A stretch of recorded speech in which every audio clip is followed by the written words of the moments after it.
you for coming out today. We appreciate it tonight. Appreciate you guys all being here. We've got an update on a few cases. The first one we're going to talk about today, if it goes correctly, see if technology works. Am I on it, guys? It's getting there. It's getting there? All right. So the Brandon Harnois case. We showed you the video last time that you guys were here, and as a result of us showing that video, we had some tips come in. We were able to serve 2 more search warrants as a result of this arrest on his business and on storage units that are attached to him. We have recovered a number of weapons from there, more silencers. We recovered some body armor. We had to have the St. Lucie County Bomb Squad come out. We appreciate St. Lucie being here in case there are any questions, but their team has been incredible. They came out in the midnight hours. I think it was 2, 3 a.m. that they were out with us doing that search. And so just want to say thank you to our partners at St. Lucie for all they did to help with this case. We've got some photos up here of items that we've recovered as a result of this case. And so you can see the snakes that are FWC is up here too. Thank you guys for all the help with the snakes. I know that you've gotten a separate press release from them specifically about that, but they're here in case you have any questions on that. The picture over here is actually his backyard and all the shooting that he was doing, some of the explosive devices. We are working with our partners at ATF on this one, and we do expect that there are going to be more charges, and not just state charges, but also federal charges. So that is an ongoing, active investigation. Really proud of the team, everybody who's been involved in this. All of our partner agencies have been incredible, and we appreciate them greatly. Additionally, the last time we were here, we talked about the arrested deputy, Sam Ehrman. I do want to bring up that we have had numerous people come forward, so thank you for sharing that out. I believe the number is somewhere around 7 people have come forward as a result. We've had more folks come forward about Dr. Olenek, so the press has worked for us in both of those cases, and I just want to say thank you to you guys, thank you to the community, everybody who shared that and has gotten the word out, because that word is getting back to those victims, and they are coming forward. Our team's been very busy interviewing people even today, even as we just were walking in, victims of those cases. So great job, thank you. If you are somebody who is a victim in one of those cases, we still want to hear from you if you haven't called in yet. So we're still looking for more victims. The third one is a great story. It's a great day that we're here. We saved a life last night. Donald is alive. It's a Thanksgiving miracle. His family is here with us today. Some of the folks behind us are the heroes. So you'll see in this, Donald Keaton, we came before you. It was the first item we talked about a couple days ago, and we talked about how he walked away from his residence up there. These are all the agencies that were involved: the Sheriff's Office, FWC, FDLE, Brevard County Sheriff's Office, Sebastian Police, Fellsmere Police. We could not have done this without all of our partner agencies, and we have a little video to show you of the rescue. We're going to push this out in a press packet to you so you can share it with your viewers as well, and to everybody out there to see the heroics of what happened here. So we're going to play that video right now for you.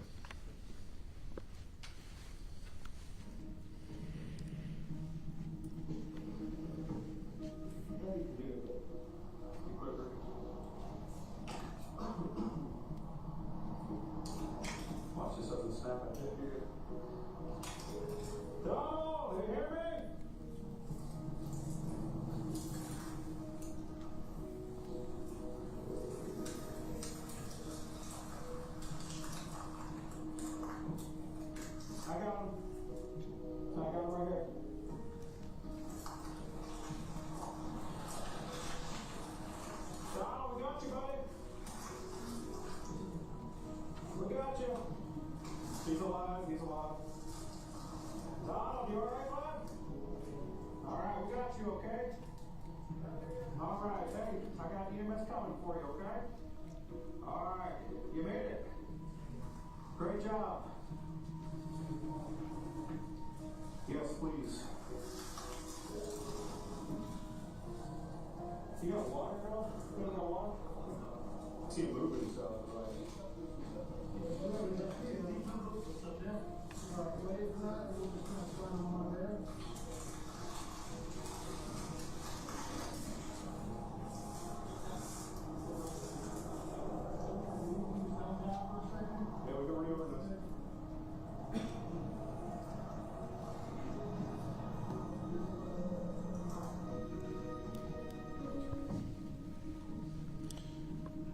incredible rescue, right? Our team did an amazing job. Everybody involved has been, so absolutely. Yeah, that's great. Thank you, guys. So in talking with our drone pilots, they were flying, and we have them here for you guys to talk to as well. They were flying, looking for any sort of heat signature, and it was such a tiny heat signature. He was hidden under those palms. He had walked out into near the rail trail. We had been out with the dogs. We'd been out with ATVs, the helicopters, and these guys spent over 26 hours of drone time. That is just unheard of, you know, going through batteries, trying to find this. And so one of the specific things I want to mention is we get a lot of criticism about drones in law enforcement. And I know there's been some great coverage recently about drones in law enforcement. This is it. This is a save. This is, without this technology, he would not be alive today. He would not be having Thanksgiving with his family. And so this technology is a huge moment to show just how effective this can be. And so our team never gave up. They knew that they were going to find him. They knew he was out there, and by flying those drones hour after hour, in talking with them again, on a normal month, we put in 2, 3, 4 hours of time on a drone. For them to spend 26 hours just on this case is just unheard of. And we're so proud of the entire team. Everybody that was involved in this just did an amazing job. So before we wrap things up and allow them to talk, Ms. Keaton, did you want to come up for a moment and say something? I want to invite you up. This is Donald's wife coming up to join us. Yes, ma'am. Yes, ma'am. I just want to thank all of you for bringing my husband back home, and you were just amazing. The love and the caring that went on with each and every one of you. I wish I could name all the ones that were involved with this, but it is a whole different perspective of the police department, and I just thank you for not giving up and saving my husband. Yes, ma'am. Thank you. Thank you. Yes, ma'am. Thank you so Thank much. you. Thank all of you. Absolutely. Joyce Keaton. Joyce? Joyce, J-O-Y-C-E? yes. Do you mind if I ask a quick question? Sure. Just because I could hear you when you were watching that video, I could hear you behind me and you were sniffling. How emotional is it watching that video, watching them rescue your husband? When you actually get to see what he was going through, where he was at, we were all imagining what could have happened to him, what was going through his mind. But to see it and to see the effort that went in to get him, I know one of the things he said was, they were pulling and jerking on me. And I said, well, they were trying to get you out from underneath, and I'm just so thankful. I just can't thank you enough for everything. He's doing great. I mean, he's so ornery. Will you stay up with me for a minute? Will you Sure. stay? I do want to say when we leave here today, I'm going to go to the hospital and see Mr. Keaton. I'm going with the family up there to visit with him. And the family specifically wanted to thank our victims advocate team Yes. For all that they did as well. They're not up here behind Yes. us, but they wanted to thank them as well. And we're certainly proud of that team. They do a great job. When I was walking in, some of your friends and neighbors from the RV park came up with a ton of gifts for our Yes. deputies. And so they supplied us with a bunch of snacks and things for the deputies. So thank you to all of your friends for doing that for us. You guys never left us alone. It was just great. It was just great. I mean, I can't thank you enough. Yes, ma'am. Thank you so much. I love you guys. Thank you. Yes, ma'am. Thank you. We also have. Share which hospital he's recovering at? Sebastian. And would you be able to just talk about, he has dementia, right? Can you just talk Yes. about the concern that you and your family had? Well, he has dementia and Parkinson's, and my husband's used to walking a lot, and so I never really watched him that much, okay? But Sunday was the first time he left the park this year to go out walking. I mean, we're snowbirds, we live in Ohio, and so we'd only been down here about 3 weeks, and so that was his first adventure out, and I guess I kind of took for granted that he would be okay. I will never do that again. I know that they have the project. We're about to talk about it. Yes. Yes, ma'am. He's definitely going to have that. I'm hoping they could come to all RV parks because you're dealing with a lot of senior citizens, and it'll be, he could have been found in half hour if he would have had that on instead of 81 hours. I have it right here. Project Lifesaver. This is yes, it. that's it? This is it. Yes, Okay. ma'am. That's it. So we're going to have our friend Peggy Cunningham come up. She's with Parkinson's, Alzheimer's, Parkinson's. She's going to tell you about this little device, Project Lifesaver, that could save a life. I Yes. will. Yes. I will. Yes, And we ma'am. are so glad. Sounds good. Yes. I'm with Courtney Sanchez, who is our director of program and administers this program for us. We are a local nonprofit, Alzheimer's and Parkinson Association of Indian River County, and we offer this program free of charge, as well as our 44 other programs free of charge. Those in this county who have dementia, statistically, there are about 7,000. So and about 60% of those with dementia will have a wandering experience. And so we want everyone to know about Project Lifesaver. I'll let Courtney explain the machinery of it. But the more that we can put this on, not only those with dementia, anyone who's at risk of wandering, but also autistic children. We have autistic children on it. So we would really like to get the word out that this is available, it's free of charge, and it's a lifesaver. Yes. Courtney, why don't you explain the Yeah, so let me explain just a little bit how the program works.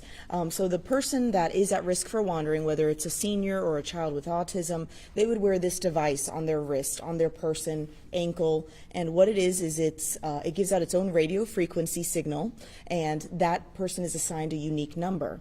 Inside this little device actually is a battery that's housed. The battery is good for about 1 to 2 months depending on the device, and what it does is it gives out this radio frequency tied to that unique number, and law enforcement can then use that number. They have receivers that receive that transmission and then can find them, usually in under 30 minutes. Our organization works very closely with Indian River County Sheriff as well as the other law enforcement here in Indian River County. There has been successful rescues, wonderful success stories, and yes, we've already made plans with Ms. Keaton to put Donald on it because we adore you and your family, and it can help many other families. We can have an unlimited supply, and so we want to be here for the county. We thank you guys so much. Thank you, Sheriff Flowers. Thank you.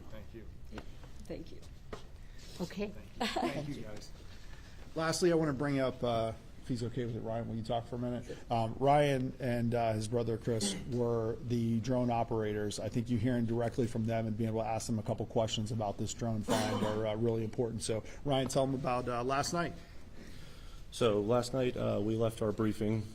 We were working the road, and my brother and I, we went out back and continued flying drones for approximately 5 hours. About the 5th hour in, my brother ended up locating Donald in a heavy patch of saw palmettos at that point. So after speaking with him and determining what happened potentially, it sounds like Donald was moving the saw palmettos, trying to get himself up, and when doing so, he ended up breaking some, which ultimately ended up opening a small portion of his body to the sky to where the drone was able to pick up his heat signature. So what my brother observed was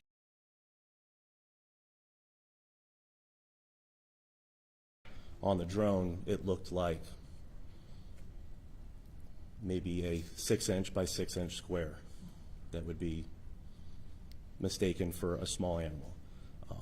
We decided to check it out, call it. Once we got closer with it, we have a spotlight that it's attached to that drone as well. He was able to spotlight him and observed him moving, so we were able to push in and ultimately rescue him and get him out alive. Awesome. Thank you. Were there trees that you had to worry about, or was it kind of open? The area, there were several large pine trees around that as well. So we ended up bringing the drone in down underneath the pine trees, just above the saw palmetto bushes itself. How wide of an area would you say you actually searched with the drones? I mean, did you have Probably. you had a focused area that you were seeing? Yeah, so depending on our height and stuff, what we see with the drone, it could be, if we're up high, it can push it out to a couple blocks. The height we were flying, we were maybe looking at a 50 by 50 foot area, so it was very focused and time intensive because we're going back and forth trying to check everything we can with that. And what is the technology on these drones that just kind of describe that allows you to be able to find somebody at night? Absolutely. So both drones behind me, both of them are equipped with cameras that also have FLIR, so it picks up thermal heat. So obviously, we're using the heat at night because you can't see with a regular camera. If the camera was on, it was pitch black dark. All we saw was just dark.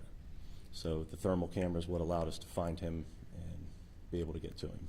Given that the heat signal was so small, what made you think that might be him as opposed to a small animal? So at this point, based on the determination, my brother and I just decided any small heat source, no matter how small, we were going to go and check it out. At that point in time, we already checked out probably 20 or 30 small heat signatures that were obviously nothing. Water is a great example. Water puddles, they don't hold the cold like the ground does, so they look like heat signatures. So I don't know how many water puddles I went into the woods and pushed in and checked out before we ever got to him. So is that you on the video? That was our lieutenant. Okay. So when you find out that, yes, it is him, he's only alive right now because of you and because of your brother and because of your drone. When you hear me say that, what do you think? It's a good feeling that we have that, that I was able to work with my brother to bring him back to his family, but also for the sheriff's office, allowing us to have a budget and put stuff towards our drone program to continue expanding it, because a lot of agencies lose their money for it. And in fact, we lose that technology that we can't continue to help and find people like this. Have there been other cases where you also helped rescue somebody with this technology? Yes, we've had several finds. We've used it for people committing auto burglaries in the middle of the night. We've found several months ago, I think it was last year, the gentleman in Fort Drum that got lost, same situation. I was able to find him on a drone. We were able to rescue him out of there. He had to be airlifted out with Brevard County's assistance because of how far in he was. But we've had several success cases over the last 2 years utilizing our drones. And I'm going to jump in there because he teed me up for it and he talked about the budget. And you know that I've been talking to you about the budget. What is the price of a life? And I'll tell you, our leadership team had some hard conversations in this case. We're 3.5 days into looking for Donald. And the conversation goes, if it was my grandfather, I'd want you to keep looking. And there's no price. As long as I'm sheriff, regardless of what the county commission does, regardless of our budget, we're never going to give up when we have situations like this. We shouldn't have to be having conversations about the cost and the overtime. We should know and be fully funded to be able to do what we need to do. Incredibly proud of our team for what they've done, for all of our partner agencies for helping us out and make this happen. Our team is dedicated and committed to this community. And so I just want to send that message that regardless of what's going on, we're going to do the right thing, and we're always going to make sure that cases like this, that Donald comes home for Thanksgiving. Thank you. We'll make sure that these folks are available for you guys afterwards if you have special questions for them, especially the guys who are involved in this. Thank you for your time. Yes? Possible. I mean, it was nearly 4 days that Mr. Donald went missing. Did he get a chance to, maybe Mrs. Keaton can add to this, what went through those 4 days food-wise? How did you? Good questions that we'll be happy to have you talk to her for sure. Absolutely. Quick question, how far was he found from his home when he wandered off? What was the distance, you think? I think they said less than a mile. It was less than a mile. So where we found him, he was probably 140, 150 yards from the trail, south into the trail. As the crow flies, but the path that he actually took to get there is going to be significantly longer. And those are all things, if you want to do individual with the guys after the press conference, you can find out more about. Thank you guys for coming out today. Thank you for all your help on all of our cases. You guys have been wonderful. Thank you. Thanks.